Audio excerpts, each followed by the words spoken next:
Welcome to Seat Time, everybody, the off-road show that brings you all the results, news, and online shenanigans that make being online a good time. We'd like to say thank you to Fly Racing for their support of Seat Time. Please go check them out at flyracing.com.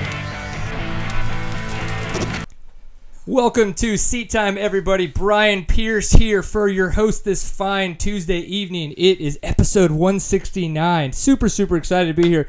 I guess when it's episode 269, we'll have to actually bring women into this. What do you think, Mark? I guarantee doubles the pleasure. We'll definitely have some fun with that. So obviously, Seat Time brought to you by the fine folks over at Fly Racing. They are super big supporters of us. Really appreciate them being on board. Kenda Tire, obviously huge supporter. They've got the badass rubbers that you need to be putting on your sled, and if not, you should be, so go check them out. And of course, Stillwell Performance. We're going to recap everybody a little bit later in the show. Obviously, we do not want to skip over our sponsors. They're fantastic people. So you're watching Seat Time. We are the online show for the off-road enthusiasts. You can find our website at seattime.co in case you found this by podcast or you're on YouTube. Of course, you can subscribe to us on YouTube. That's how you find out about the live events, everything that goes on there. And then you can find us on Facebook. You can find us on the Twitters. You can find us on all the social networks out there. So definitely pay attention, have fun with it, and I think that's what we're going to try to do tonight. So you guys are like, who is this awesome, sexy, handsome man on the couch with me tonight? This is Mr. Mark McDonald. So what's going on, Mark? Man, I'm just glad to be here, Brian. You ready to have some fun? Oh, we're going to have a blast. I like it. Yeah, so Mark and I go way back in the dirt bike world, but he got a chance to mechanic for Paul Bolts, as I believe you've come to know him, this past weekend at X Games. So once we get a chance to talk to all the medal winners, we'll talk about our experiences a little bit, but that's going to be good times for sure. So let's just get to it. Our gold medal winner from the men's Endurocross this past weekend at X Games is Mr. Mike Brown, and we've luckily enough have him on the phone. So, Mike, how's it going over there after basketball practice? It's going great. Yeah, just I've been in Nashville the last couple of days with John Eric, the president of KTM, doing some things, and it's really good to get the gold medal this weekend. Yeah, I have a feeling. Now, Mark, you could probably attest to this. You could tell that Mike was so excited when he got that win that he fist pumped, and then he like kind of freaked out a little, and then he's like, you know what? I'm gonna throw my bike. That's happening. Like he kind of didn't know how excited to be. So what was going through your mind when that happened and you crossed the checker, you got the checkered flag and got the gold medal? Everything. It was good. First of all, to win another one, that's what I was thinking. Man, I won another gold medal. Everything that's gone on that whole week. My son getting hurt, just a bit of everything. Just it's been 2 years since I won a gold medal, and after you win one, you think you never win another one, and this is my third one, and just couldn't believe it's I got another gold medal. It's still sink in yet.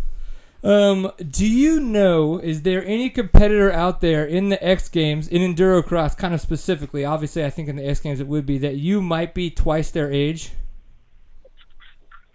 Oh, I'm sure. Yeah, there's kids out there 16 years old. I'm pretty close to twice their age, but I don't feel my age, and I guess that's the main thing. That's what I love about it is when watching you race throughout the years. I was not old enough. I'm 35, so I wasn't old enough to kind of like be cognizant, if you will, when there was a TV on when you were racing and winning on the 125. But watching you now, and I have the past couple of years, you could just see the light and how excited you are when you're riding your motorcycle, and that is what I could tell, that there's that fire inside still. Yeah, he's always had that fire. Mike and I met back at a race in Tyler, Texas when he was on 125s, and he about rode the wheels off that thing, man. I mean, it was just crazy how hard he pushed. And I talked to Mike after the race this week, and he was real emotional about it. It had been a tough week for him. He worked real hard for it, and he earned it. Yeah. Man, and obviously we don't need to get into too many specifics because it's a family matter and stuff. But so you did have kind of some family matters to deal with one of your sons getting hurt, kind of leading up to X Games. Yeah, just playing basketball the week before a big tournament, and there was a couple minutes left, and he was running down the court and tripped on a guy's leg pretty hard and broke his femur. And he's all good and great, but I was just up with him every night, and we were going to bed at 3 or 4 in the morning, I was making sure he was comfortable, and that was the main goal all week. I didn't really, I had all my attention in racing, but, first my kid, right now with a broken leg, it comes first, and, it's got to the race, and I just actually I wasn't feeling it. I felt good riding. The hot laps was good and all that, but coming to the main, I told my manager, I don't think I can finish the race. I just didn't feel good. I was just tired. I felt sleepy. I just wasn't there, and took a few goo packs with caffeine in them, and I think it kicked in a little bit before the race, so it's got me to the finish. Yeah, one of the things I wanted to ask a couple different riders is I noticed Cody Webb came out. It looked like Colton Haaker was going to have an awesome hole shot, which he did, but then unfortunately right in that first left-hand turn, he kind of lost it in the rocks, and that's where you and Cody went by, and then Cody kind of took off for a little bit. And then all of a sudden, it seemed like Cody started making a couple tiny mistakes, made a little bit bigger one in the rocks, and once you got past him, you really started to pull away. And so with that, do you think it may have those caffeine goo packs, or was it like, holy shit, I'm in the lead now, I got to make sure I put some time on this guy? Yeah, that was it. When I got near Cody, I thought his bike was still running, and I thought, he'll take off, because I didn't really want to go outside and get stuck, and then Taylor passed me, and then Cody was gone, so I decided to sit there for a second. I noticed his bike wasn't running. I seen him kicking it, so I said, I got to go around him now to get in front of him, and then I did that. Luckily, didn't get stuck and got around him, and I said, now I got to put 2 hard laps in to get a bit of a gap here, and it might make the rest of the race a little bit easier, but that's what I did. Got away from Cody there, and then, Taylor made a charge at the end there. I kind of, the last lap, kind of just rode cautious to the finish and made sure I didn't make any huge mistakes to get the checkered flag. Yeah, well, that step up over those tires, that was the deciding factor of you guys just pulling by Cody. You went by there every time, and when Taylor went by, he almost flew over Cody's head. It was just it was amazing. It was so cool. Now, Mike, I didn't actually see your attack on that step up, that tire step up. Talk us through yours, and then then we can talk about Taylor and Colton, because both of those guys were doing what we were talking about. But I didn't catch yours, Mike. What was your kind of attack for that tire step up? Nothing. It was just all about kind of setting your bike up for it. You could hit it with speed, but you had to kind of preload when you hit the log, because it's so short in the middle to get over the tire. You had to compress your suspension to get up over it with a bit of speed. So I think that was what was getting everybody. They just try to hit it like a normal jump and wasn't getting the height of the bike. Right. So and the danger factor, if they didn't get the height of the bike, that put the fear factor in all but about 4 of you. That butt pucker factor. So were you doing what Colton and Tyler were doing? How they were kind of like they were getting that nice little bunny hop preload, and then actually kind of literally airing over the tire. Were you able to do that as well? Before the big tire section there? I'm sorry, that tire step up? Yeah, that's what, almost like Willie before it. Drop your front end and get the suspension compressed, and then bounce right over it. It actually wasn't hard that you did it so many times. It was pretty easy. Mm-hmm. I didn't really see it too bad, but the first couple of times till you get into it, it was sketchy, and if you did catch it on top, it wasn't going to be a nice landing. Because he was landing right on the log. Right. Okay, well then, let's play a game of what ifs really quick, because that will be fun. So we've got Mark McDonald, Brian Pierce here. We're pretty badass on a motorcycle. We're definitely not Brownie level badass, but we've done some cool shit. But we're on this endurocross track, and we're like, Mike, I don't know, my nuts haven't dropped, I haven't hit puberty, whatever the problem is, I'm having some issues here. So you're gonna mentally try to get us over, to be able to make that tire step up the way you're doing it. Would you have any advice for us, or would it easily just be like, you know what, guys, today's not your day. Let's just go home safe. No, even Cody was asking me, how you do it, or not how you do it, but is it hard to do? And I was thinking, no, you just kind of really compress your bike, and it's not really bad. When I look at it, I don't even look at the tires. I look at what I got to do and where I got to land. I'm not even concentrating on the tires, because I know I got to hit it hard and high as I can and get over the tires. I'm not even worried about the tires, because I'm not focusing. You know what I mean? I know I got to land way on the other side of them, and that's it. So it's more about just getting the bike sped up. Yeah. Well, I think I've just found my problem with being able to jump. Is all I ever focus on, and why I never jump is because all I ever go, oh my God, there's the landing, I'm going to case, and just don't jump. Right. So I think now I'm just going to have to pull the Mike Brown and not look where I don't want to be. I'm going to look where I need to be. You might as well just close your eyes. There you go. Well, that'll totally make sure that it all ends way better, I'm sure. Mike, was that one of the hardest rock sections you ever rode, or did it just look like it? It did look What's tough. that again?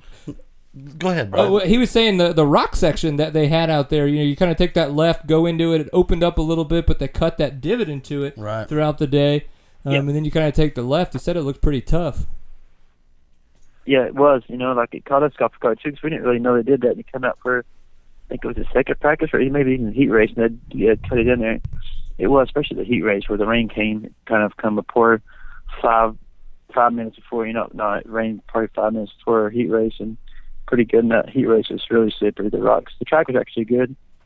The races, the rocks are bad. I mean, I think I wrecked them every lap in the heat race, so I was worried for the main. Yeah. Well, it's interesting. We did have some obstacles that we haven't really seen before. And I think one of those was the metal ramp. It's interesting having talked to a couple guys prior to practice, prior to you guys even being on the track. They kind of were like, yeah, we were practicing like some pretty big jumps, like for the ramp. But then apparently, I mean, what was that? Probably 30 feet. Not that 30 feet small. No. It wasn't as big as we thought. But from what I understand, it was probably half of what everybody was practicing. Right. So, what did they tell you? Did they tell you this is going to be happening at X Games and it's going to be X, or did you guys just kind of hear it throughout the grapevine and just start practicing? Yeah, no, they said we were going to have the ramps, and they didn't really say how far. And I think Taylor and all them guys were practicing for bigger than they were, and I think they didn't. They maybe told us it was going to be pretty far apart, but I think when they got there and thought, a lot of people that's not really good at jumping or hitting ramps, it's going to be too big for them. So, I think next year if they have it, they'll probably put them a little bit further away. Yeah, and then they'll probably put in an impromptu whip competition on lap 3. So on lap 3, right. It's like instead of a joker lane, we'll have the whip competition. So if you got to throw a whip on the 3rd lap over the ramp jump, and then everybody's going to get judged. Exactly. And then you get an extra point for winning that, I guess. That's pretty fun. That could be different.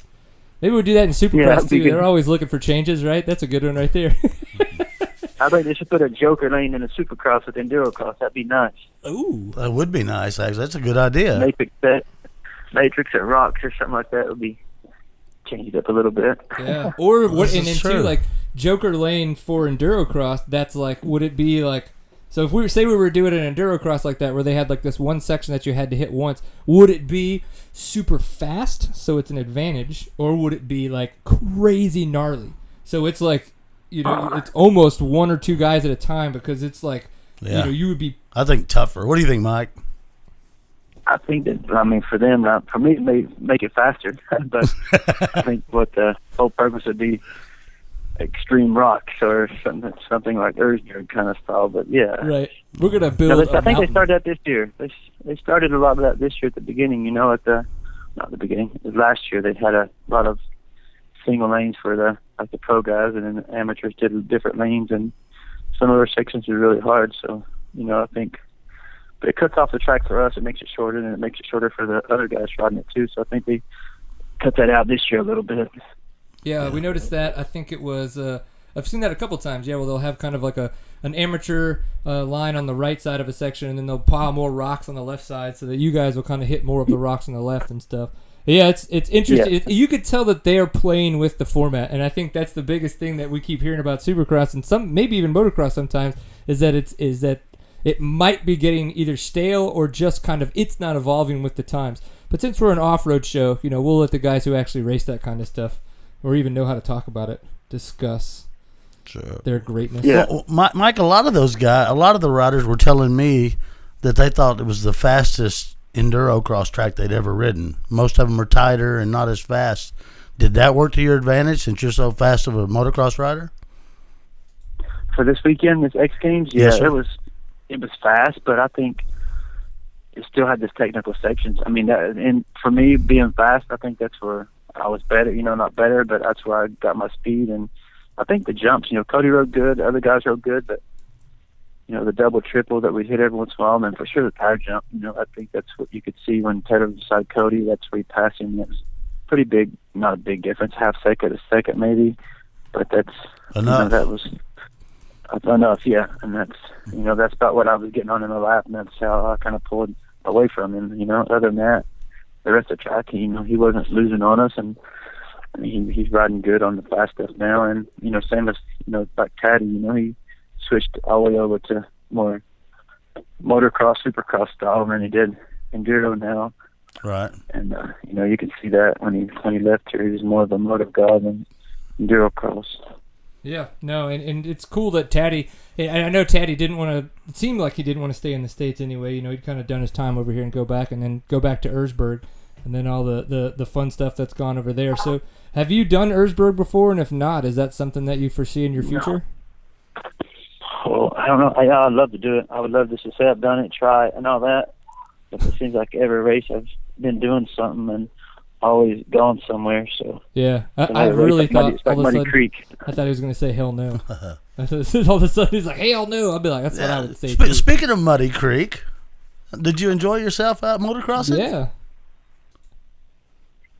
Yeah. Watching Muddy Creek this weekend? Oh, I meant last week. Didn't you ride motocross the week before X Games? Yeah. I went to Glen Helen. I rode the two-stroke national there. That was it was good, and it was the first time I've been on a two-stroke in probably 8 years. I went out there a couple of days before and rode it, and was it a 125? No, I rode a 300. Right, it looked like a 300. So you're saying you literally tried to double your CCs from back in the day? Yeah, that's right. Back in the day, I couldn't hang on to it. Now they feel slow compared to what we ride. But it was so hard to ride. It's so totally different. You got to work to make that thing go fast, and it's totally different than the four-stroke. That's for sure. I mean, it keeps you busy. Yeah. What did you think about Colton Haker's performance at the two-stroke World Championship? I don't think too many people realize that he got second place, and I thought that's fantastic.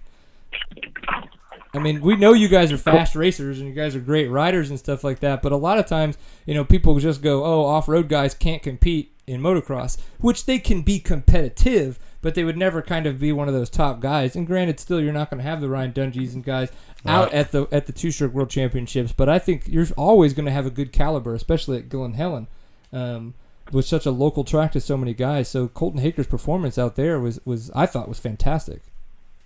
Yeah, no, he's good. I mean, he always has been good. Like a few years ago, I think when I first kind of went to Works races, he was doing those, and he was good at motocross. I remember doing a race in up in Washington, Works race, and they had a motocross race a couple days before it, and we raced, and he beat me fair and square one day. But he's good. He's got good style. He rides good, and I think it's whatever you put your focus on. And if he's going to be a motocrosser, he could.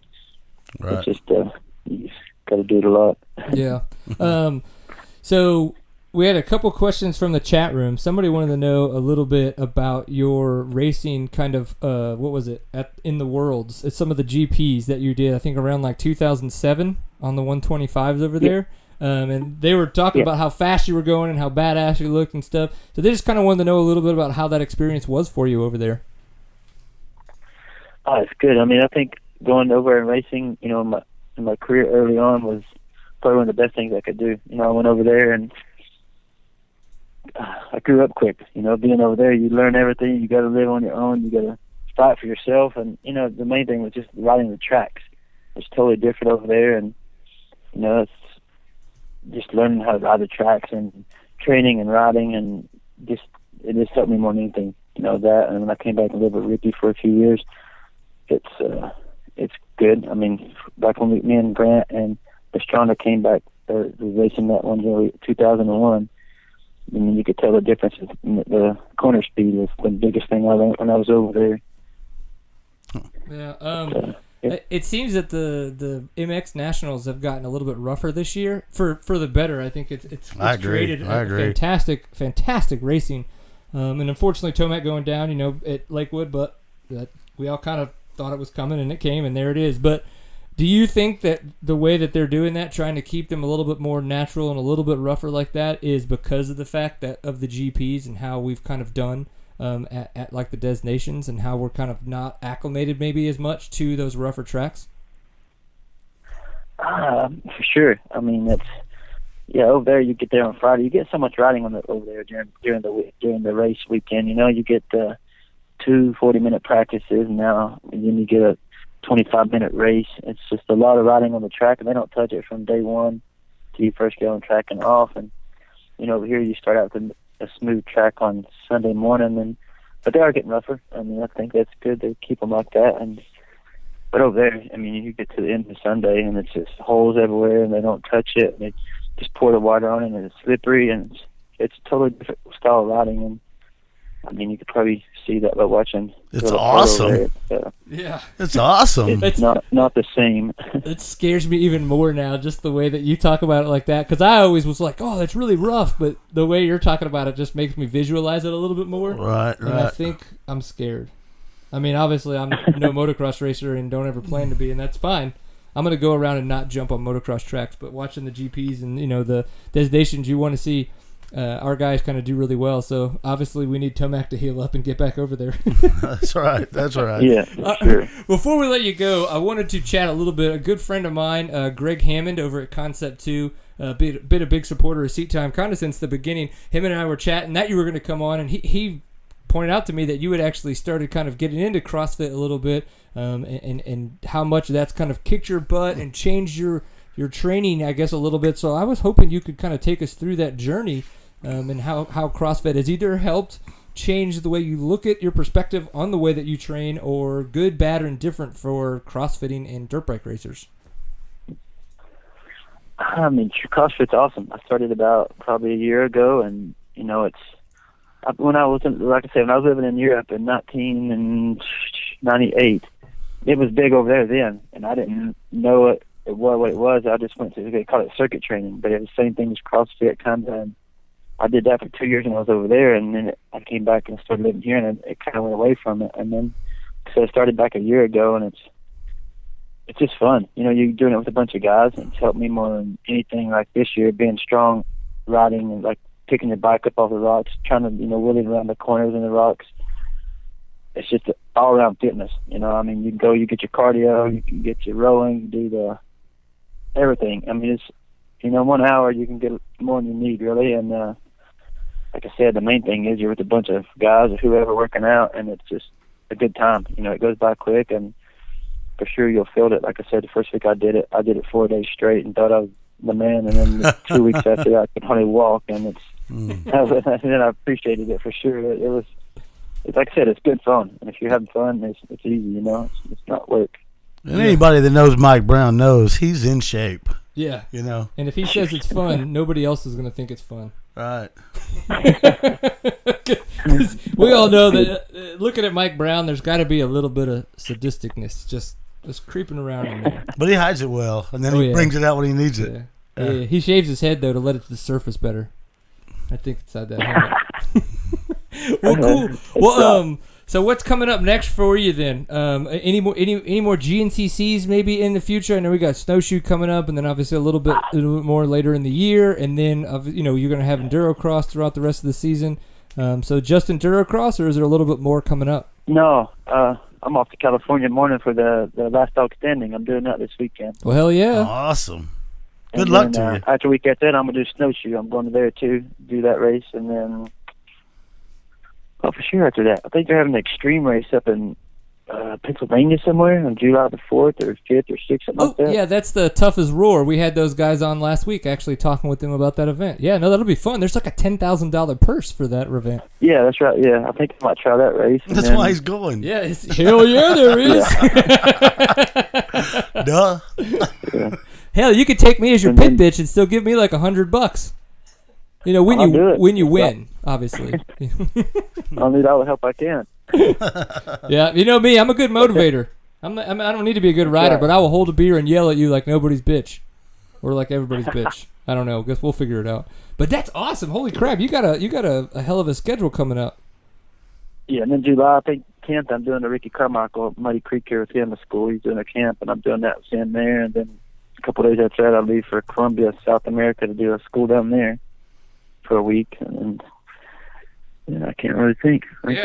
September is ISDE, so are you gonna be able to make any of the training, the little training camps with them? I know you guys did that last year.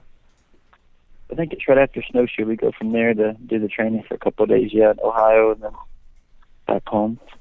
Nice. You're gonna have busy schedule. I know you're gonna have to be all social while you're on that ISDE training, so you can get some pictures out to the to the world. 'Cause Okay, yeah. us ISDE I will. followers I'll are do going to my- be all excited about USA getting ready to kick some ace. Yeah, no, we should do good. I hope that's the plan. I think we've got a good team anyway, so Oh, it's yeah. up to us. Man, awesome. Well, we don't mean to keep you from your family. I know it's a little bit later where you're at. Mark, You're you got fine. anything else in the books? Not really, Mike. You should be proud of yourself, man. You looked awesome out there riding. The obstacles you overcame Thank with your you all. son.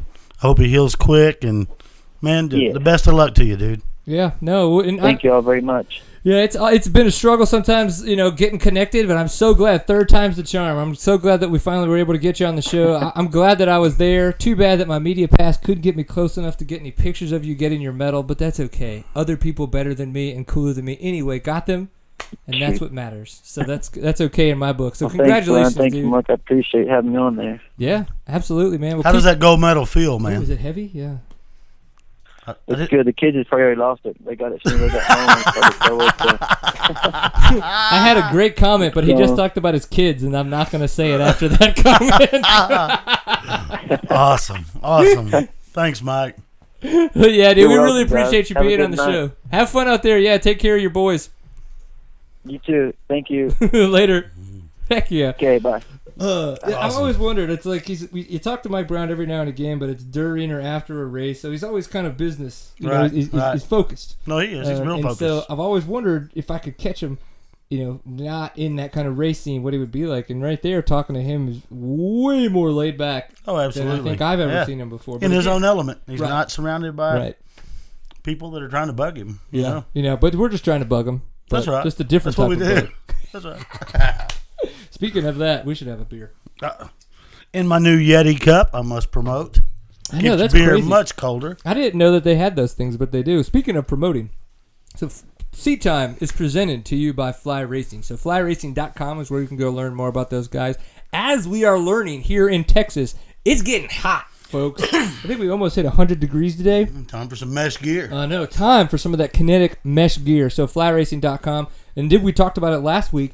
You can order online now at the flyracing.com website, but what they do is they have a system to filter through, and it gets shipped to you from a local dealer. So for those of you who don't want to buy online because you'd rather support your local dealer, that's awesome. Go to your local dealer. But if you like to purchase things online, know that you buy from flyracing.com, you're actually still supporting maybe not your specific local dealer, but a local dealer in the area. Sure. And I think that that's a really neat way to do it, so that way they're not taking away from some of the Local revenue. some of the revenue. There we go, that local dealerships could make. So flyracing.com, go check those guys out.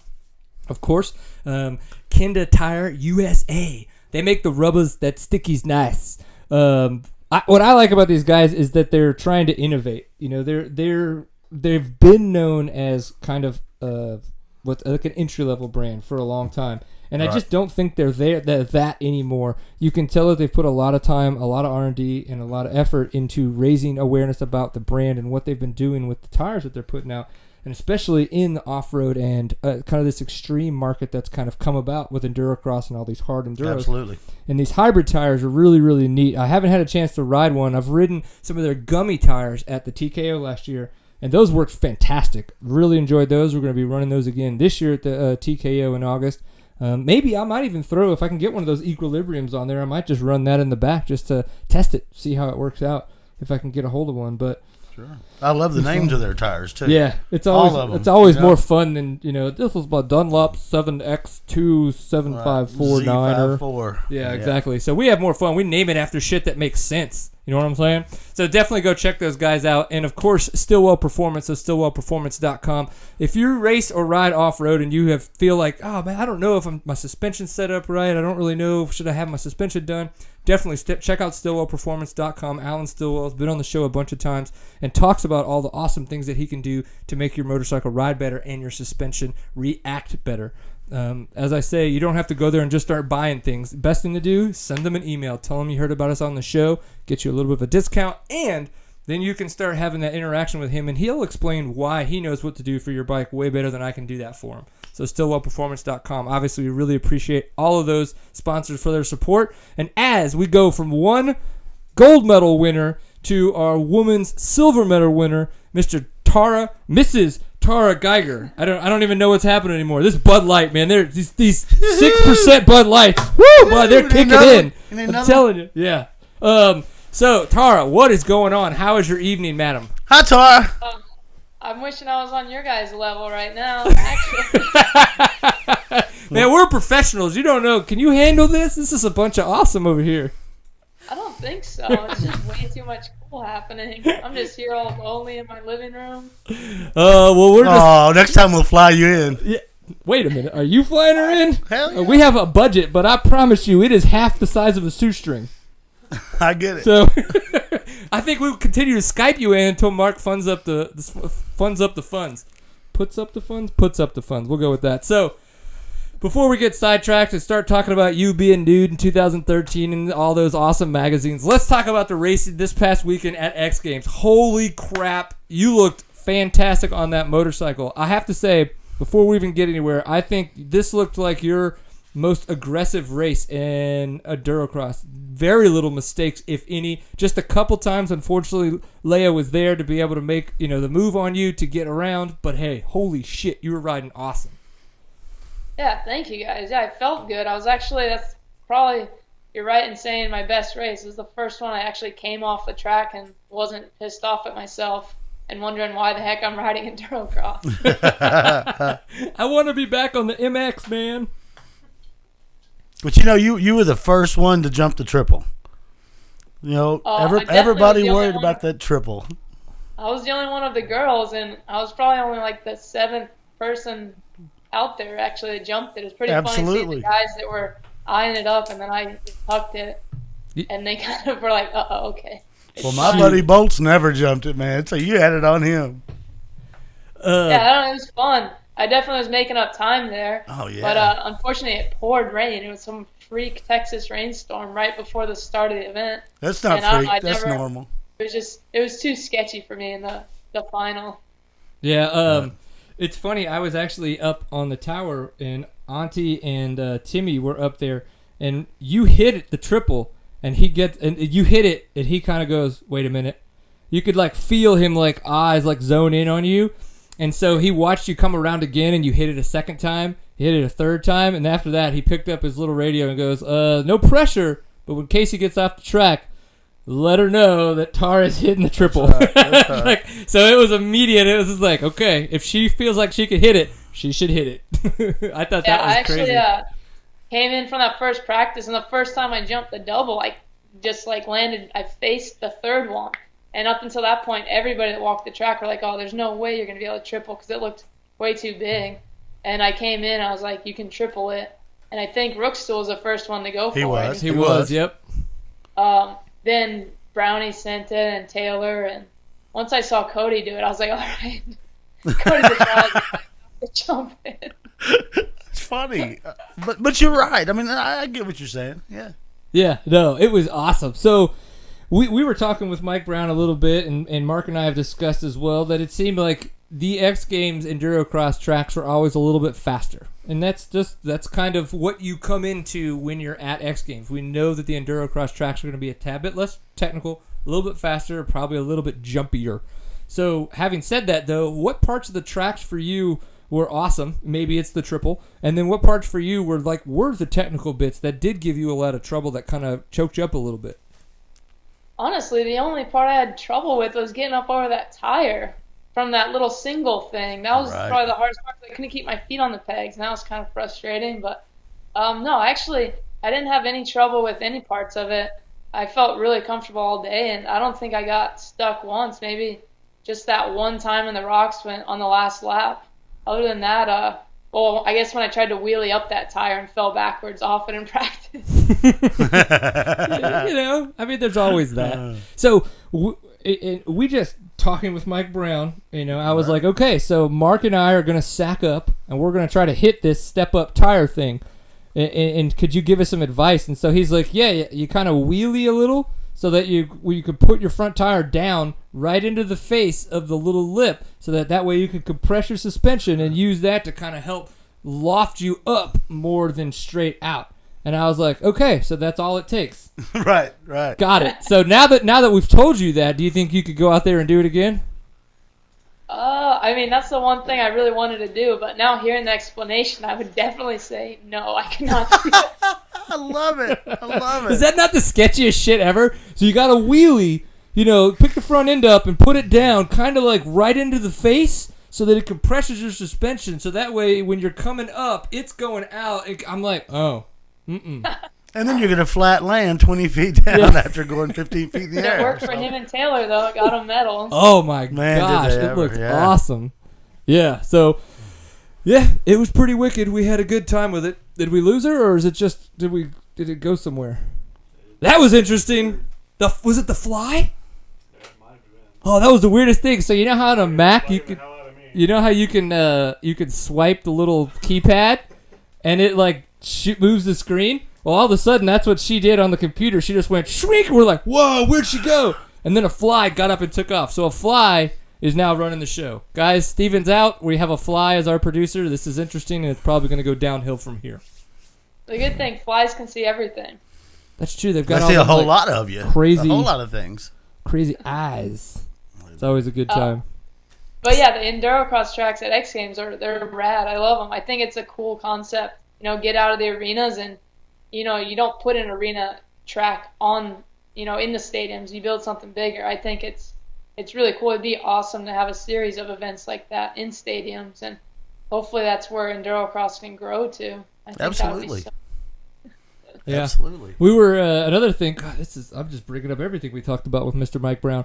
So we talked about maybe like some kind of joker lane, but in endurocross. But that joker lane is actually like the most technical shit out there. So like, it's kind of going to make you have like the slowest lap possible. So obviously you want it faster and jumpier. We get that. We understand it. But if it were to be a joker lane that's super, super technical, what would be the worst thing for you to see in that joker lane?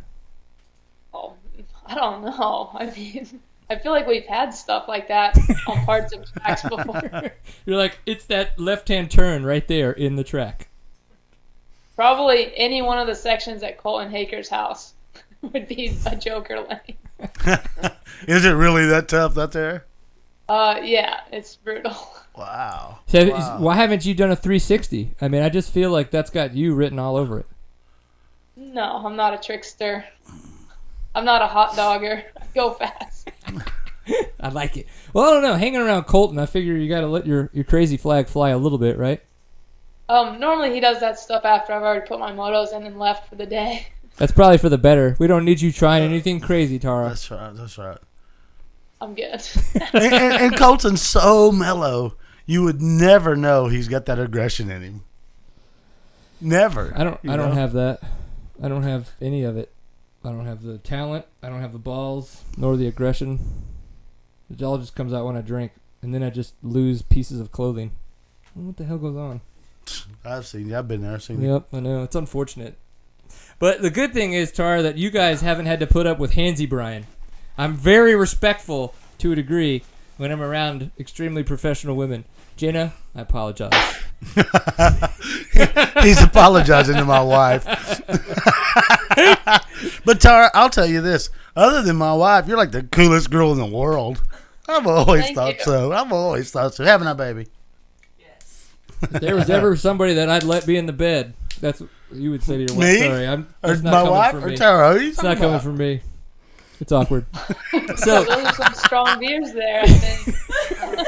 I think we're just letting the freak flag fly more than normal, to be completely honest, because this is like my second Bud Light. It's not like it's like I didn't mix vodka in it. There's no Jaeger beforehand. I mean, all the crowns put away. Nobody's burped yet. I know. I got pants on. It's not like we've gone anywhere different. You know what I mean? We're all pretty normal at this point in time. So we're just trying. I guess we're trying to keep. It's you, Tara.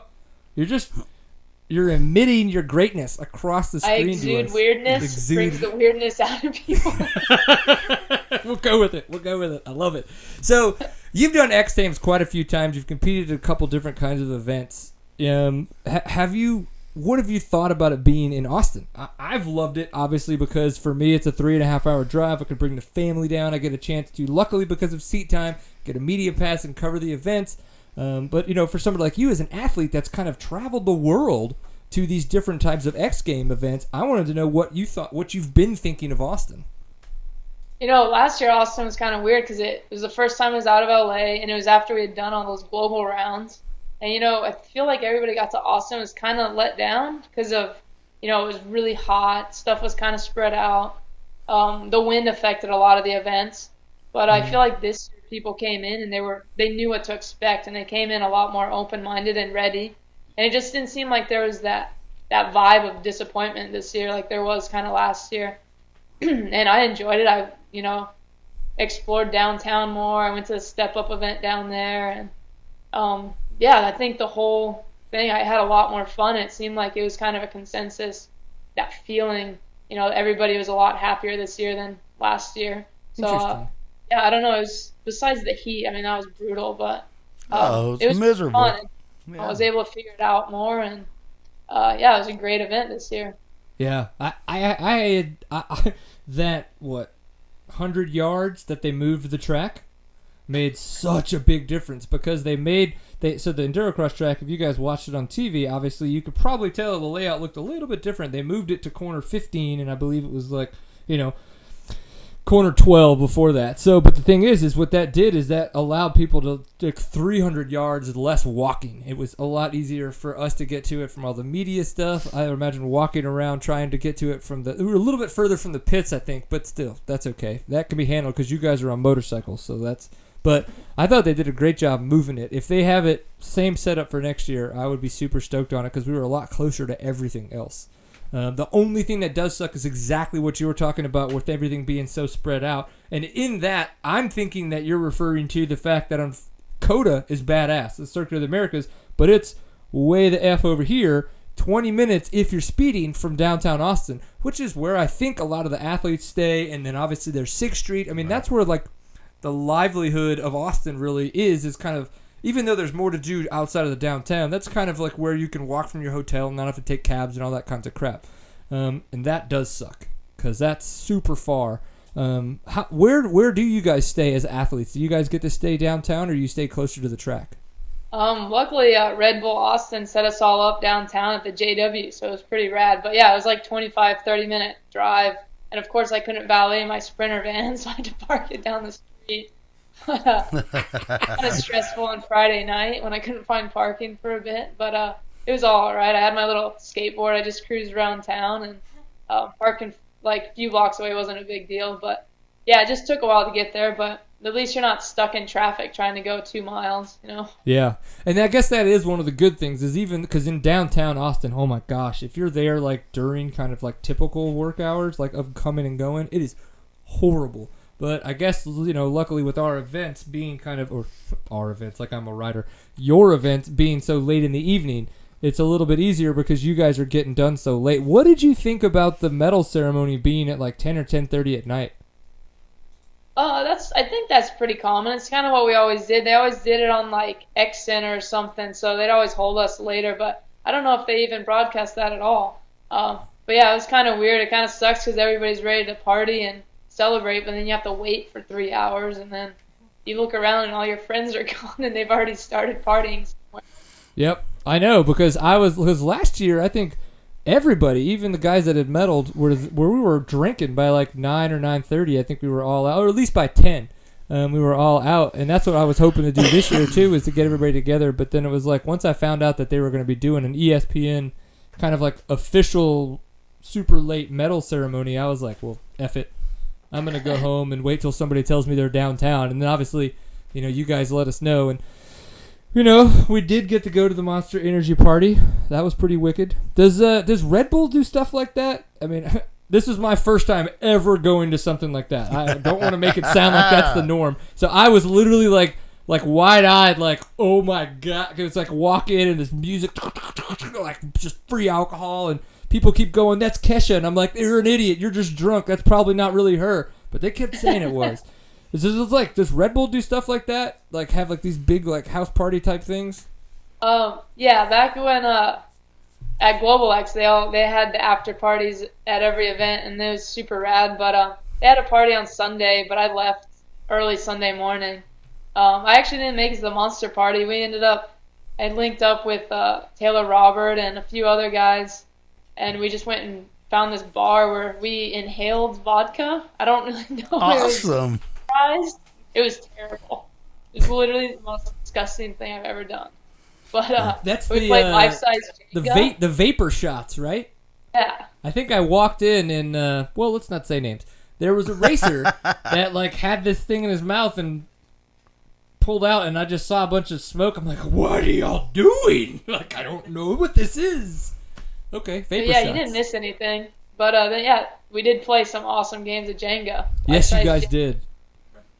Well, I got to know, after you got your medal Friday night and you were so excited, did you go see Nicki Minaj? No, I did not. Yeah, me either. You're right. What about Metallica? Did you go back for Metallica? I really wanted to see Metallica, but I was so tired by the end of Big Air from being there all day and watching events. And right. I wanted to get up early, get back. Yeah, that's true. And get my drive down because I had a 20-hour drive by myself. Wow. Oh, my God. So I did not make it to Metallica, which I was pretty bummed on. Yeah. Can you... Oh, dude. So you did a 20-hour drive by yourself? Yeah, and Straight? somehow I still don't know. I think I had like checked out of my body for a while because I did it straight through. Wow. Whoa, that is... I still don't know how I did it. Excuse the pun. That's manly. Holy hell. I left at like 7:30 from Austin, and with the time change, I got to Carlsbad at 1:30 in the morning. Wow. Dude, longest I've ever done was, I think, like 12 straight, and that was from just outside, like Denton, Texas, pretty much to somewhere close to Keystone. And we were about an hour and a half from Keystone, and I literally was like, I'm done. It's like, get me out of the car. We just stopped and pulled over. I needed 5 minutes, like, just out of the car. And we got back in and kept going. But it was like that moment where I just totally lost it. We were going for some downhill mountain biking or something, so we were just driving through the night from Texas trying to get there, and man, it was... 20 hours, that's crazy. That's crazy. Do you sing when you drive? Ooh. No, I watched Braveheart at one point. I was like, this is going to get me. This is going to get me into California and almost back to the house. And if I read a book the rest of the way while I drive, I'm good. Yeah, did your director's cut it so you got the 6-hour version? Oh my gosh, I don't think I could take 6 hours of that. Freedom! Oh, you totally could. William Wallace, the nude version. Well, do you think it'd be like... You'd have to pull over. Yeah, nobody... You'd That'd never take get longer. there then, would you? She's like, these guys suck. I know it's bad because I'm cracking myself up. That means it's really not that funny. You know what you're dying to ask her. Go ahead. You made notes about her pictures. Oh. Let's ask some questions from the chat room that Look at Mopar her. has put in there. I complimented her on them when I first saw you, didn't I? Oh, okay. What? I said when I saw you in the pits with Jeff Aaron, I complimented you on your pictures Which pictures are from these? Sports Illustrated or whatever. that was. Your body issue edition. Gotcha. Whatever. All right, you know what pictures we're talking about. Come on, I'm sure it's the pictures everybody talks about. No, so we saw when Travis and his wife did their kind of body issue stuff. They did some behind the scene videos, which I thought was kind of cool because it kind of gave you that look into the fact that obviously it's not a bunch of like athletes traipsing around naked. You know, you're putting coats on and stuff and taking the pictures. So, but from your perspective, kind of what was that shoot like when you guys did those body issue pictures? I was naked the whole day. I don't know. I think I wore the robe once. It was too hot. I was in Florida. So you were just a bunch of NFGs, right? Just done. Yep. After the second shot we set up, I was just cruising around. How many There's a times? behind-the-scenes video. Yeah, that's why there isn't a behind-the-scenes video. It's because it was like, oh, Tara's naked the whole damn time. It's just a bunch of nipple. So how many times, though, did they go, okay, we got this shot. Damn it, there's areola. Okay, we got this shot. Damn it, there's things we shouldn't see. Damn it. You know, like, was that like a thing? Or did they have to, like... lot. This was all I'd look at when the camera guy, the photo guy, he'd do this. Which means my elbows were not low enough. I like it.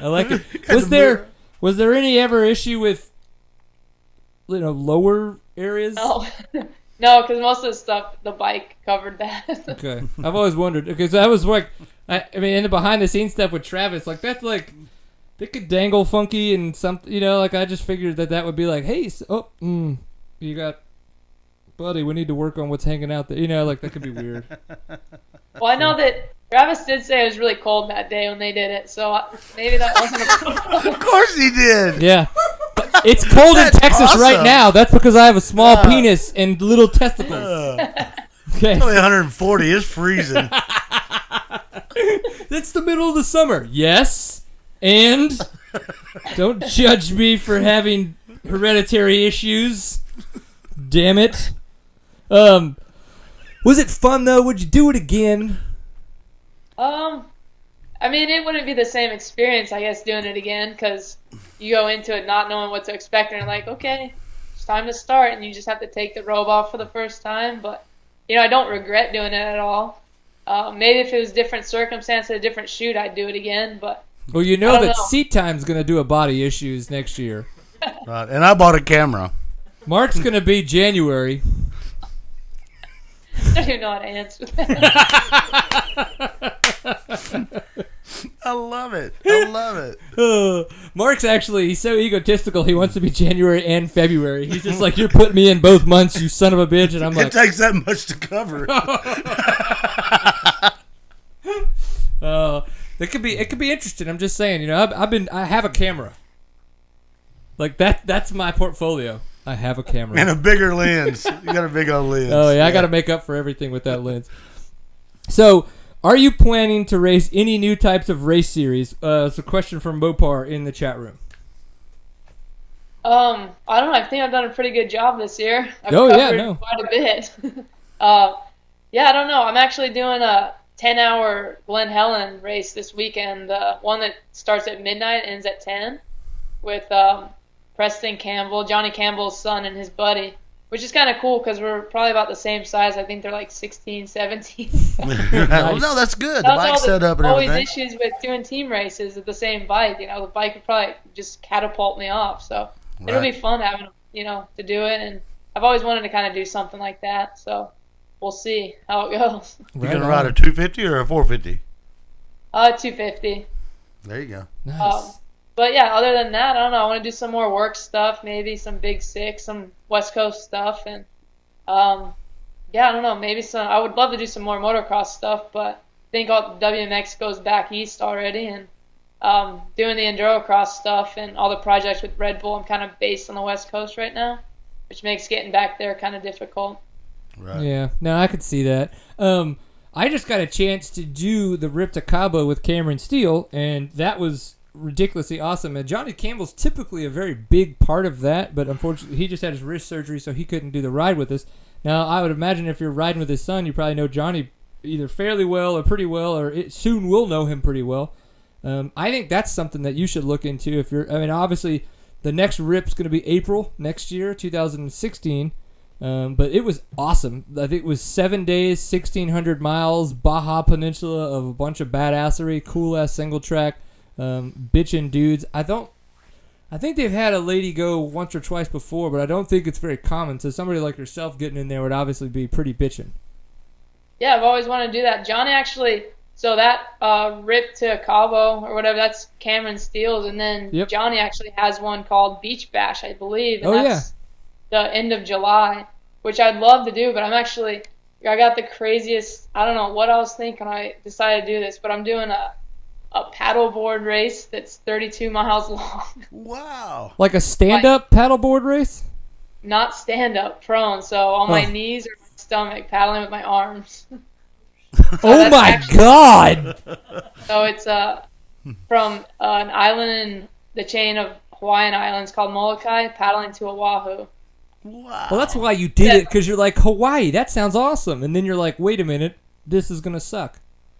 So I actually, that's the same weekend as the Beach Bash, or I probably would be doing the Beach Bash with them, because, riding on the beach is one of the most fun things I've ever done. So to do, 3 days of it, Yeah. freaking. But, I've started training today, and I got, I think 7 weeks of doing nothing but that. So I'll actually be off the bike for a while. But a good thing endurocross and most series take a break for the summer from now on. So, but yeah, that's kind of what I've got going on now. Oh my God, 32 miles you said? If you go straight. Right. That's impossible. Yeah. Oh, that just sounds painful. Sonny Garcia. You should hook up with him and get some training done. He's on the West Coast and maybe in Hawaii. He's in Hawaii sometimes too. Obviously badass surfer. He was on the Rip. That's the only reason why he comes to mind really quickly. But yeah, I bet you he could give you some awesome tips on how to paddle faster or more efficiently. No, I'm actually pretty good friends with him. He's actually training for I think the Kona Ironman. It's in okay. Oh, is that why he's been posting all of his triathlon pictures? Is kind of like motivation towards that? Yeah, I think he might have done his first Ironman like a couple weeks ago in on the Big Island, but it's not the Kona one, which is like the one where they climb like I don't know how many thousands of feet on a bicycle, and they like go up to where it's almost snow, I think, and then they swim, and I don't know, it's crazy, but that's what he's up to. So It's pretty rad to see him. Snow in Hawaii. He's a badass dude. He's super, super cool. Awesome to talk to. He can ride a motorcycle on good, a too. Dirt bike. He is awesome. Yeah. Like, what I like is, like, because he doesn't have the racer mentality, like, when it comes to the dirt bike, he's just a good rider. He doesn't ever have the need to, like overdo it. He doesn't ever try to, like, push it into the weird turn. He doesn't try to, like, come up. He doesn't want to ride with you, and then all of a sudden he forgets that you're just play riding and come on the inside and, like, make it swirly. Like, he was a wicked cool dude to get to know. I took a selfie with him. Okay, That's what kids do these days, so I figured I got to get up in the, in with the cool kids, if you will. Step up your game. Yeah. I mean, I'm not going to become famous by taking selfies with myself. I don't know. Work for I'm not trying Kardashian. to picture that one. Yeah, Kardashian. Yeah. But her ass is big enough to where it worked, okay? About like Nicki Minaj. I got nothing. That's who it was. Nicki Minaj, not Kesha. At the Monster Energy party. I'm sorry. That's who it was. That's who they said it was. Nicki Minaj. Kesha. Kesha's white. They were talking about someone who's not white. I was thinking, whoa, Kesha was there too.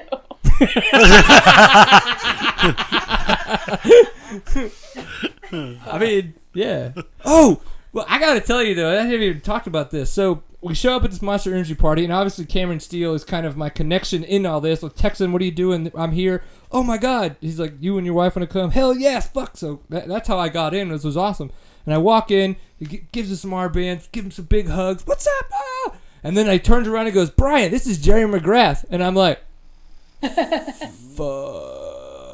And like, he introduced me to, not Tanner Faust. Oh my God, it was just crazy. It was like, this is Jerry McGrath. And I literally talked to Jerry McGrath for like 10 minutes about like, cause I immediately go, don't fanboy out. Don't fanboy out. Oh my God, don't ask dumb questions. So I was like, he just moved to Cowie.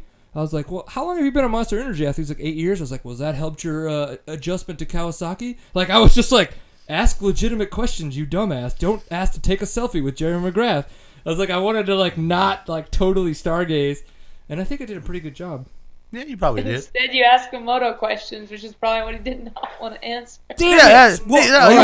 ask him if he played golf with Jim Whitten this week, and he'll talk to you for 30 minutes. Yeah. You know? Well, I mean, we talked for like 10 minutes, and he seemed like he was legitimately talking with me. He's he a did good not guy, run man. away. He's a good guy. But what's a good question to ask Tarah Gieger, opposed to what would then be a bad question to ask Tarah Gieger? Well, it depends. Like, yeah, on this show, ask me anything.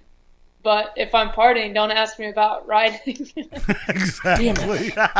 So I totally fucked up. So let's ask about partying.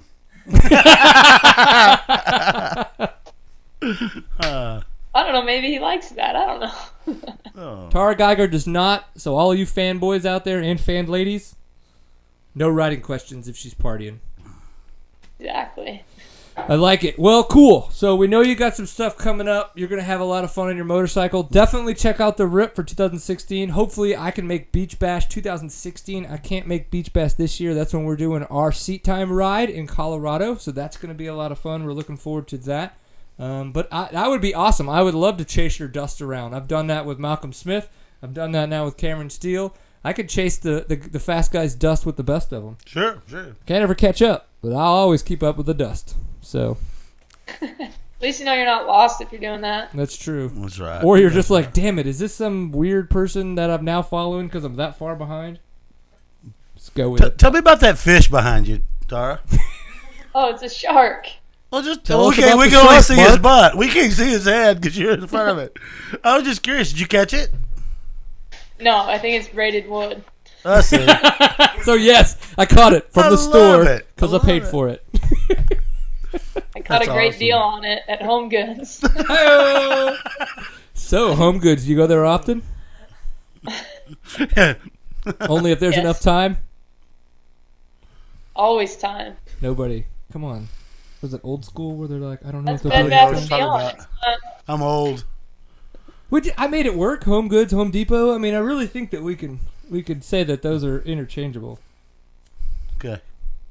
Okay, we'll go with We're it. going Yeah, downhill we'll quickly. just go with that anyway. Yeah. All right. Yeah. Well, congratulations on your silver medal. Absolutely. Two things that I wanted to say before we wrap it up is awesome sportsmanship at the end. I have a picture, and it's going to be in our photo epic, which will be up on the Seat Time website by the end of the week, of you just high-fiving, knuckle-bumping Laya Sands there at the, like, wasn't even at the finish. It was right over the last little jump. You guys were there. You hugged it out. You bumped it out. It was awesome. I thought that was great sportsmanship. I know that you guys were really racing. You guys were going at it. Second thing, another picture I have is of Leia Sands going over the jump just after that little step-up tire deal, and you're in front of her still at this point, and you're roosting the shit out of her, and it was awesome. I got a picture of that too. That'll be in the photo epic. So, you looked awesome. You had a lot of fun. We could tell. So, congrats on your silver medal, man. It's well earned. Yeah, thank you. Like I said, I'm really psyched on endurocross right now because I actually feel like I know how to ride it. But that could change in one lap next time I go ride. Wow. You're riding great. Right, you're riding great. Be proud of your accomplishments. You know. Yep, you can always go, Thanks, you know guys. what? I'm riding better than Brian Pierce would be right now. right. Fucking there you go. You're going to get like 2 places better all of a sudden. Motivation. Next year it's gold. You had it this year. It was that close, girlfriend. That was close. That was some epic racing. You It was guys an were awesome race. battling. I got manhandled a little bit at times when I wasn't expecting it. Yeah. But I'll be ready next year. That's right. That's Elbows right. out, man. You got to remember those BMX days when you're on those little 20 inches. It's always got to stick the elbows into the ribs and make sure people remember you're there. I thought I felt like I was on my nude photo shoot, elbows in. You're always like, ooh, stop it. Just don't look. Oh, it's so awkward. Well, and No, maybe you better got- luck with lappers. It would have been a different ending too. Yeah. So it's racing, man. That's what it is. Made it exciting, but I don't know if she had a gap on me at that point a little bit. Well, you were sitting right next to her, stopped. I mean, that wasn't much of a gap. You could have kicked her. That's not very ladylike, Mark. Sorry, I watched the men's race too. Like, oh! Happens to the best of us. Well, thank you. Congrats. I appreciate you coming on the show. I don't know that I've ever reached out to you before. Hopefully, you'll do it again sometime in the near future. And I'll either have Mark here, or if you tell me that Mark's too much, we won't have Mark here, or we'll bring more beer, less beer, more vodka. That's not in the drinks. Whatever we need to do, we'll just make it happen. Or you call Mark and Jenna, come hang out in Dallas with us, and we'll let We'll Brian. well, I won't be here at all. I got a proposition. I'll be back on the show if you can scull that Bud Light you've been milking this whole show. This is 2 Bud Lights. This is a Yeti cooler. Let me tell you. Well, Mark, you're twice my size. You deserve twice more beer.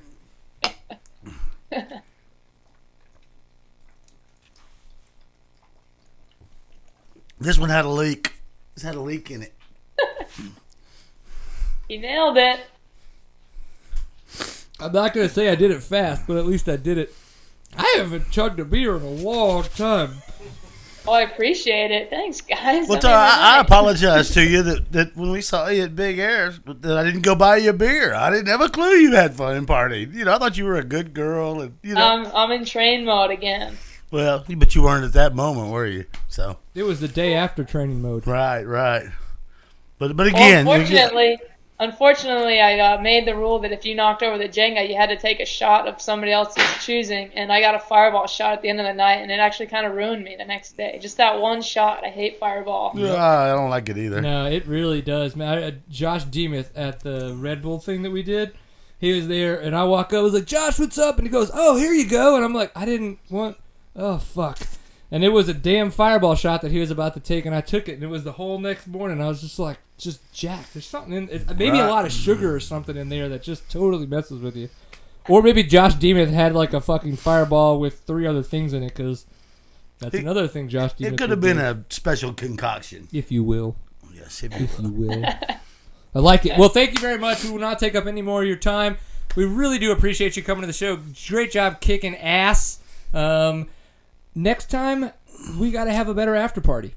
I'm just saying it now. Definitely. Yeah, Thanks, guys. We'll plan better next year. Yeah. Have fun out there on the West Coast. We'll chat soon. Hey, and good Thanks. luck, whatever you're doing next. guys. Good luck. Bye. Well, Mark, I have to say, that was fun. Dude, she's like my favorite female athlete in the world. So that was awesome. Have you met and chatted with her multiple times before? Just over this weekend. I Okay. met her on Friday morning. We chatted for a while, her and Jeff Aaron, because Jeff and I chat a little bit. Right.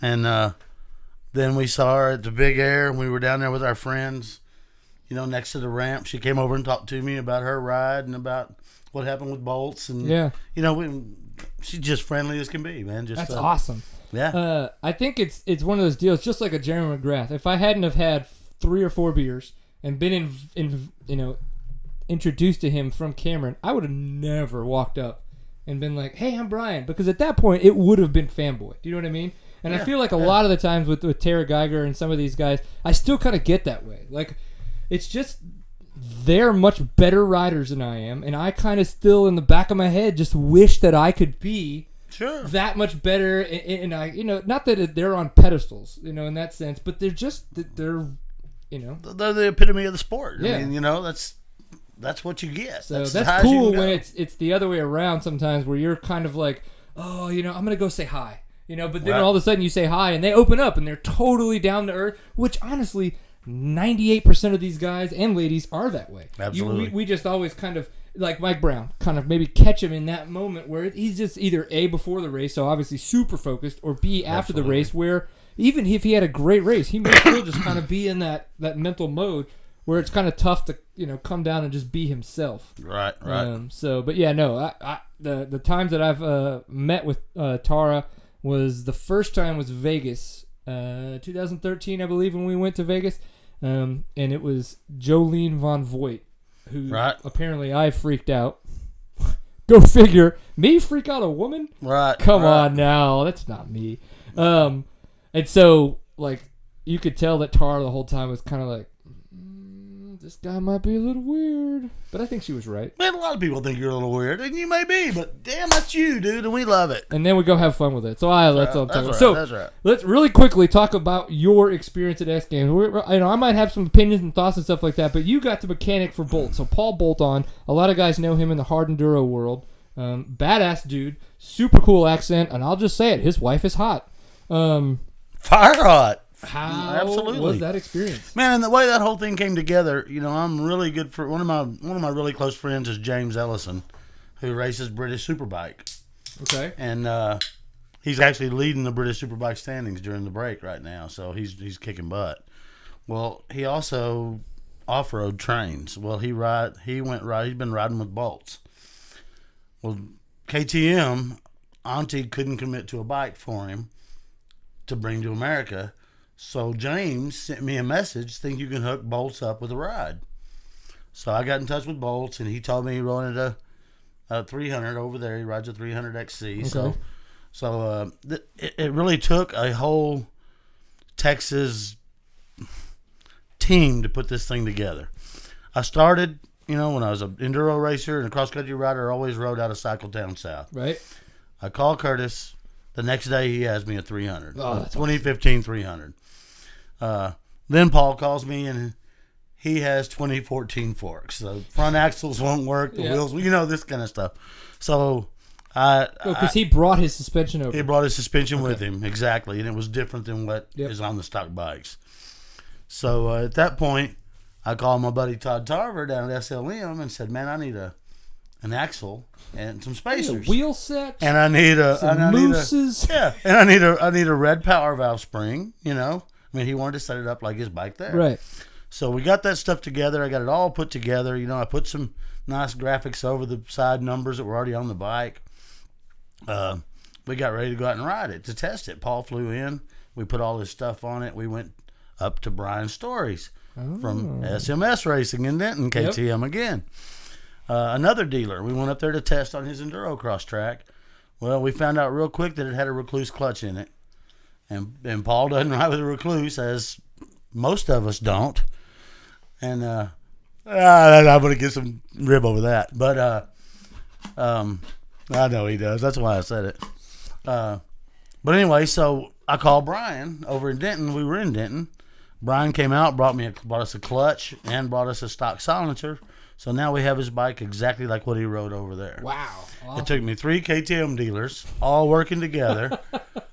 You know, thankfully I've got good rapport with all of them, you know, so it came together as a package. Then we got down to X Games. We thought we had a great package going. Practice, he ran a little slower than we expected. He got hung up in the rocks a little bit on his qualifying time. Is that the rocks we're talking about with the turn in it and everything? Exactly. So he had a little trouble there. And the kicker we were talking about was Brownie over the tires. He was jumping into that, and that was costing him a couple of seconds, you know. So we knew we were close, though. We were only 5 seconds out in qualifying without a perfect lap, you know. So we thought we had things going good. We went out for the first heat. He's in second. He had a bad starting gate. He ended up pulling out of the start about third. Got into second. The first place guy had a pretty good lead on him. He was in second, and he had a pretty good lead over Aaron. And he came into the rocks on the third lap, I believe it was, and a rock hit the chain guide, knocked it off, and it jammed up so tight in there between the swing arm and the sprocket, we couldn't get it out. So I rolled the bike off. I ran and got tools. I tried to get it off. I wasn't having any luck. Luckily, the KTM guys came over, 3 or 4 of them, to try to help me get it going. They couldn't get it out either. It was just jammed in there. We had a guy named Mitch. Remember Mitch's last name? No, that's Tyler. I'd have to look at the numbers to tell you. But was Mitch was the 177. He was the alternate Topar rider. Racing, I think. I believe you're right. Yeah, he was the alternate and would have gone in if somebody couldn't have made the qualifiers. But everybody made it, so he didn't get to ride. Well, luckily, he came over and offered us his bike to ride the LCQ. Awesome. So we jerked the transponder off of his bike, gave it to him, jerked Paul's off, stuck it down the back of his shirt so he would get scored. He raced to the starting line, skidded in, somehow from the second row, came out third off the start. In second place, got it in the bag, and just had a misfortune in the rocks and ended up getting third in the LCQ, which doesn't get you to the main. Take the first 2, right? They only take 2, so he didn't get in. We gave it a good effort. Yeah, that's a hell of a good effort. But man, we were pretty disappointed. You know, Paul was riding good. You know, just stuff happens. Endurocross, tough sport. So, and I think too, like somebody like Paul Bolton or Bolts, if you will, he is his main type of racing is kind of that hard enduro style of racing. So obviously much slower. I mean, when it opens up, they go fast and stuff, but you know, there's a lot more technical aspects to those types of races. Where coming to X Games, as we know, we've talked with Brownie, we've talked with Tarah Gieger. Like they've even admitted how much faster, how much jumpier these courses are at X Games, these endurocross courses. So for somebody like Paul Bolton, it's tough to come into that and not have everything go right. Right. Because at that point he's close to out of his element. In the sense that the track's already a little bit jumpier and probably a little bit faster than somebody like never been on a ramp, things like that. And he jumped it. I would have peed myself. Yeah. And like I said, in the qualifying and in practice, he struggled. We had a lot of struggle. We changed tires. We did a lot of things, but once we got into the heats, it was on, man. I mean, he was there. That's cool. I really feel he would have finished top 5 easily. So. And that was a tough bunch. Oh, the quality of athletes was just like you would have it in endurocross. Endurocross Series event for sure. Right. And obviously then too you get a couple extra thrown in the mix like Elias Sands there, Sure. And then too even in the Endurocross you wouldn't typically have somebody like a Paul Bolton. Right. Because of the fact that he does race typically more in the European arena. So that's awesome that he got a chance to come over here and compete. And how long was he over here? Did his wife and him actually get a chance to kind of hang a little bit, if you will? They actually came to town about 2 weeks before X Games. They went and stayed with Ty Tremaine and his family Nevada, yep. up in Nevada. And then he flew down to Austin on Monday, the 1st, and then drove up to Dallas Tire House. Okay. And stayed with us. We did the bike, we did the riding, we did the testing and everything. And then we drove down to Austin on Wednesday night. And Thursday, of course, takes all day to register out there and stuff. I can only imagine. To be such an awesome event, it's not very organized, but, it's a cool deal. That's crazy. Yeah, it really was crazy. But we were a little disappointed, but Paul was good. He got a lot of television time. They were talking about his coming back from the issues we had. Right. And, he's a good kid, and hopefully, somebody around here in America, I think he'd be open to coming over here just to hitting the series if he could get some backing. That would be awesome. That'd be cool to see for sure. Sure. And it seems like, Endurocross has continuously kind of, I wouldn't say it's skyrocketed, but you can definitely tell that the series has kind of continuously gotten a little bit bigger. And the level of aggression from the riders is just way harder. If you don't have an Endurocross track to practice on, you're in trouble. You're not going to be one of the top 5 guys, that's for sure. Right. It's definitely changed. Well, cool. It was neat to have that. Just being able to see you guys and to be able to see you guys interact in that arena that you were at with Bolts was cool. So I can only imagine actually being y'all and having that experience. It was just a blast. Cool. It was one of those once in a lifetime things. I got the opportunity to help somebody out, and I did it. And we've made friends for life. Yeah. That's So, good because his wife is amazingly hot. So the best thing about that is she doesn't really know it. She's just that amazingly hot. No, she's like, yeah, I'll drink a beer with you. I was like, yes, you're this big. I caught that. You were pretty excited. Don't worry, Jenna. I did not try to grab her boobs. That was only one beer in. It's not going to happen that early. He's waiting for Christmas. That's my present. That's my present. Ah! It got weird, didn't it? Inside. Okay. Oh, my gosh. So let's see here.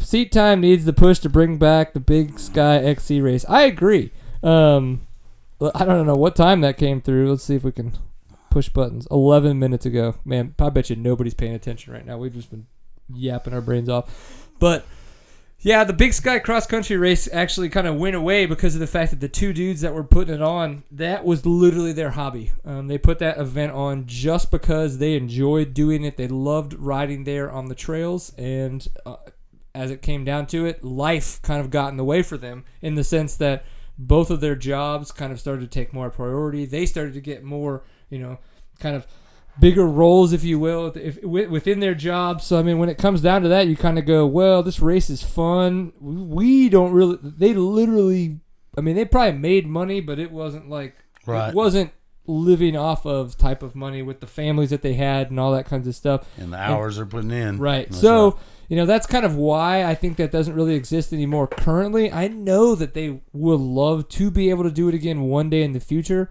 I have no idea what it would take for somebody to step up and to maybe take it over to put it on again. And maybe there was kind of also I have no idea how the resort felt about it. It seemed like they were totally on board. But maybe there was a little bit of resistance. And so with the life stuff that kind of went on, maybe they were just like, you know what? It's a good time to just bow out gracefully. We've had a great time doing it.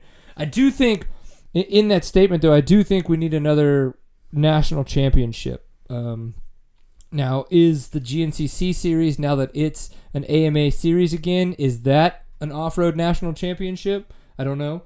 I don't know if that's the case. It seems that there's... Yeah, I don't know. It seemed weird that, though I rode the event and thought the terrain was awesome and it allude well to be a national championship style event, was Big Sky one off random event worth that? You know what I mean? Like, Yeah. But I do like the idea because we have all these we have all these West Coast events, we have all these East Coast events, we have a handful of stuff that goes on in the Central Coast, but we're really centralized to or stuck to the two coasts.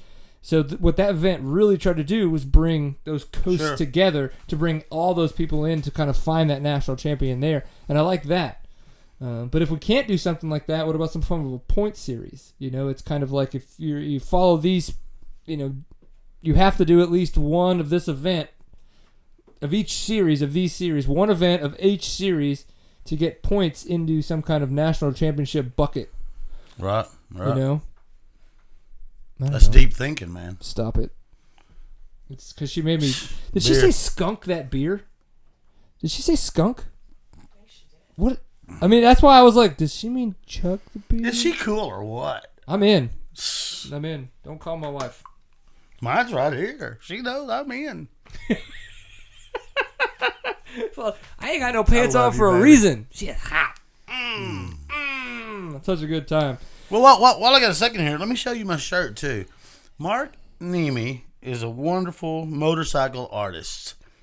If you go look for his page, Mark Nemi Fine Arts, he's got beautiful prints. He's got T-shirts. He's got coffee mugs, and everything is just amazing.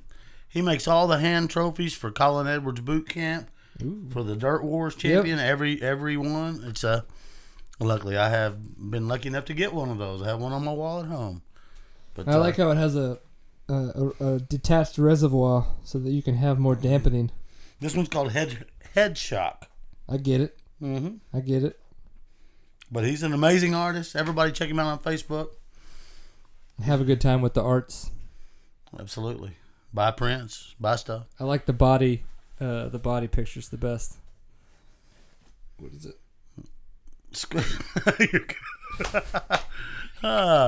But he's also a very fast road racer and a great flat tracker too. So, he's in the sport, and I love the guy, man. I just wanted to show off my shirt for a minute. There you go. That's mine too. I've got some handcrafted in McKinney, Texas. It's a beer shirt. Go figure. Well, all right. Well, seat time, obviously, as we like to do, we're like, well, it'll be an hour show. It's an hour and 24 minutes. So we're going to call it an evening. But, Mark, thank you very much for coming and being on the show. My pleasure. That was so much fun chatting with those fine folks. Absolutely. On the internets. And it was fun because we both got to talk to them all weekend, too. So we knew, it was fun. And I was actually there at the Jenga games that Tarah was talking about, and it was intense. It was very intense. Luckily enough, I didn't actually play because that would have mean I would have had to do a shot because I suck at man-sized Jenga because it was like, the big 2x4 Jenga boards. Right. But no, and I also saw the vapor shot she was talking about, and that just like mind blown. Like, I might have lost on purpose. Just take a shot with her. That was like science. I was like, I'm watching science right now, and it's weird. And no, that's not going in my mouth. Just negative to that in my mouth. That's just funny. Nobody needs that on a Friday night. Saturday night, I'll put some weird shit in my mouth. Saturday night was after Metallica. No. Yeah. Boy, they rock, too. Oh, I bet, dude. Man, did the bass player do his like little bass crawl where he like plays bass and like crawls like? Oh, of course he did. Of course. Badass motherfucker. There were 70,000 people sold out. Amazing concert. That's ridiculous. Ridiculously awesome.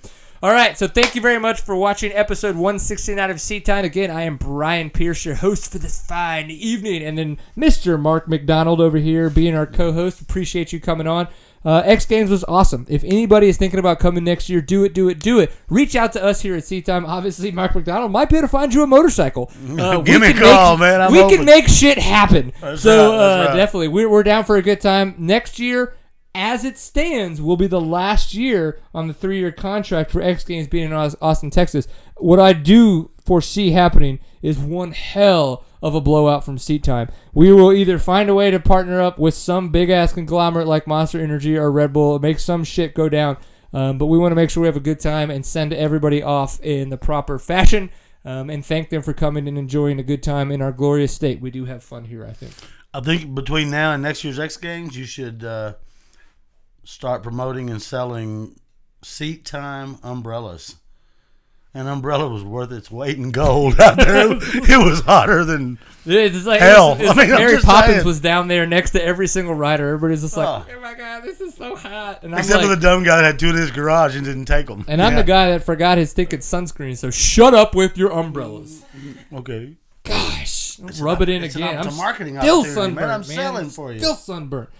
So, Seat Time. You can find us. SeatTime.co is the website. That is where we archive all of the shows and, of course, a lot of other fun shenanigans that go on there. We will have a photo epic up later in the week from X Games, so make sure you keep checking back to the site. I am going to say that most likely Thursday, probably Friday is when that's going to get posted because, unfortunately, I've got to work my real job and get all that shit done. So, check back at least by Friday to look for the photo epic from X Games on the website, SeatTime.co. Of course, we are on Facebook, Facebook.com/SeatTime. We're on Twitter. It's at @SeatTime_CO. @SeatTime was taking those sons of bitches. And we're on Instagram, @SeatTime. You can find us on all the fun social networks. YouTube's a good place to subscribe to us. You can find out about the live events. And, of course, when we put up our videos, those are great. If you are just audio only and don't care about how sexy this motherfucker is, you can find us on iTunes and, of course, Stitcher. And I found Pod Directory, which is new to me. We just got added to Pod Directory, so you can find Seat Time on Pod Directory as well. Thank you again to Fly Racing, Kenda Tires, and Stillwell Performance for their support of Seat Time. I am Brian Pierce. This is Mark McDonald, and we are out of episode 169. Always enjoying a pint full of awesome. You rock, Brian.